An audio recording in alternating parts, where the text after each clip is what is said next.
პოლიციის აკადემიის პრორექტორის ლუკა კურტანიძის განცხადებით ამ ეტაპზე იმ ტექნიკური საკითხების მოგვარება მიმდინარეობს, რაც მისი პარლამენტში შესვლისთვის აუცილებელია. Როგორც ლუკა კურტანიძემ განაცხადა, პრემიერ-მინისტრი ირაკლი ღარიბაშვილი საქმის კურსში იყო და მასა და ირაკლი ღარიბაშვილს შორის სატელეფონო საუბარიც გაიმართა.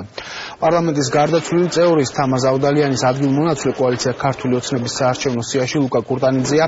დეპუტატი თამა ზაუდალიანი მძიმე ავადმყოფობის შედეგად გარდაიცვალა.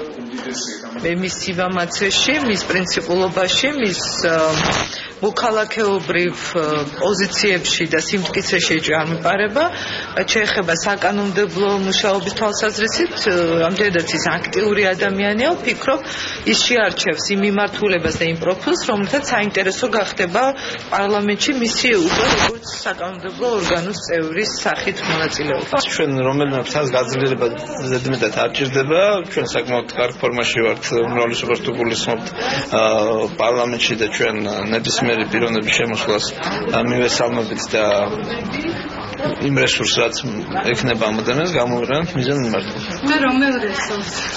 მას რესურსს არ გინდა რესურსს გამოვიყენოთ ეფექტურად და მივესალმებით მის შემოსვლას.